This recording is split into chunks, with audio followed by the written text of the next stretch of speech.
Bonjour à vous, Catherine Le Gall. Pour ceux qui ne me connaissent pas encore, vous pouvez me retrouver sur mon blog que vous pouvez retrouver ici en bannière ou bien encore sur mon site internet en tant qu'architecte d'intérieur. Aujourd'hui, je vais donc vous présenter Alexandre Maya qui a l'air bien sérieux ici et qui est effectivement un métier sérieux puisque c'est un métier de géomètre. À tout de suite. C'est quoi géomètre? Alors géomètre, c'est un métier un peu complexe, mais on est là pour mesurer l'existant, que ce soit à l'intérieur ou l'extérieur, de toute construction, de matérialiser sur plan. Voilà. D'accord. Donc, ça peut me servir en tant qu'architecte d'intérieur. Évidemment, moi, je suis souvent en avant des projets et après, par la suite, moi je prends l'existant et vous faites le projet. Bien, chef. Voilà. Ça m'a l'air à peu près clair. Donc toi, en fait, grosso modo, tu fais les relevés de mesure et tu fais les plans de manière à ce qu'on puisse se recaler sur... Les exploiter sur AutoCAD D'accord, très très bien. pour pouvoir travailler. AutoCAD étant un logiciel en fait professionnel de dessin de plans, pour ceux qui ne connaissent Voilà. pas. Donc ma question est la suivante. Géomètre, on n'imagine pas forcément toujours votre métier, mais finalement vous avez pas mal d'interactions, pas forcément qu'avec des professionnels, mais également des interactions avec le particulier. Dans quel Effectivement. cas?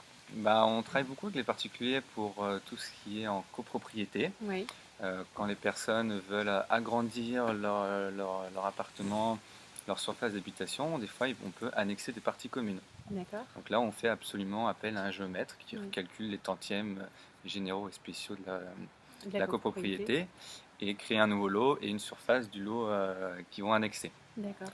Après, on fait tout ce qui est division et réunion de lots. On ne peut pas non plus tout expliquer. Non, non, non, on est Faut d'accord. aller voir le site internet art.geo.fr. Merci. Et on fait également tout ce qui est certificat de surface Carrez habitable, et dont en l'occurrence la Carrez dans la copropriété est très importante lors d'une vente d'un lot de copropriété. Ça permet en fait d'identifier quelle surface vous avez réellement en fait à vendre. Et puis finalement, c'est un document qui vous est remis à vous en tant que particulier, mais qui peut aussi nous donner des informations à nous en tant que professionnels architectes d'intérieur, par exemple, pour faire des calculs de surface, de matière, de matériaux à communiquer aux entreprises, etc. Voilà. Et par occasion, nous réalisons également des plans d'intérieur ou des relevés de façade pour qu'ensuite Mademoiselle mademoiselle puisse ose puisse travailler dessus. travailler dessus en toute sérénité du fait que nous sommes assurés sur nos relevés. D'accord. Voilà. Merci. De rien. J'ai une question. Être géomètre, ça plaît aux filles? Pas forcément. On n'a pas l'uniforme, donc on n'est pas forcément très sympa. Des fois, on est très sale. Alors, ça plaît pas forcément, voilà. C'est pas ce qu'il y a de plus glamour, hein. Bon, Non, on vaut mieux faire un autre métier hein, on pour ça. repassera alors pour le géomètre. Concrètement, quand quelqu'un te demande quel métier tu fais et que tu lui réponds je suis géomètre, c'est quoi sa réaction? Alors, la plupart du temps, les gens sont étonnés parce qu'ils ne connaissent pas forcément la profession.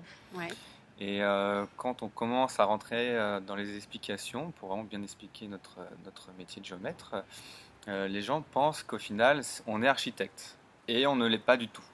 L'architecte, c'est plus sur la projection, état futur, gestion des chantiers. Que le géomètre, c'est vraiment de mesurer l'existant et de le matérialiser sur plan et de l'envoyer directement par la suite à l'architecte. Excusez-moi. Voilà. d'accord.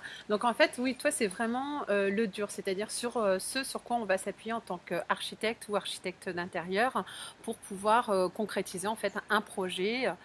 Donc voir les dénivelés par exemple d'un terrain ou bien encore où sont les cloisons, les murs, le dessin de la façade. Et donc c'est ce qui va servir de support pour faire un projet, tout simplement. Voilà. On est d'accord? On est d'accord, je suis d'accord avec toi. Finalement, j'explique pas mal le métier de géomètre, hein. Ouais, mais je crois que je vais Mm. donner ma place au final. D'accord, peut-être pas, non. Dernière question pour toi. Est-ce que ce métier te rend heureux? Oui, ça me rend vraiment heureux. Ça m'a permis de te rencontrer, Catherine. Ça me permet de rencontrer de nouvelles personnes, de nouveaux métiers également, et de me permettre de pas que ce soit toujours la routine. D'accord. Donc ça veut dire on peut être travaillé sur Paris, on peut être travaillé en province. Ouais. On rencontre beaucoup de gens et c'est ça l'idéal de notre métier. Avec des points de vue inoubliables, c'est ça, et puis des intérieurs splendides qu'on n'aura pas Voilà. forcément l'occasion de découvrir autrement, en fait. Bien éventuellement, c'est ça. On a des très belles vues. Par exemple, j'étais sur le toit du Palais de Tokyo il y a 2 ans, vue sur toute la tour Eiffel. Un moment unique, Ah, alors qu'il faisait génial. beau. Voilà. Bah, merci à toi pour cette interview. On peut te retrouver donc en fait sur le site internet Arpente Géo, et puis moi, comme d'habitude, en fait, sur le blog et sur le site Ozbycat. À très bientôt. Merci Merci, au revoir. Alexandre. Ciao, ciao.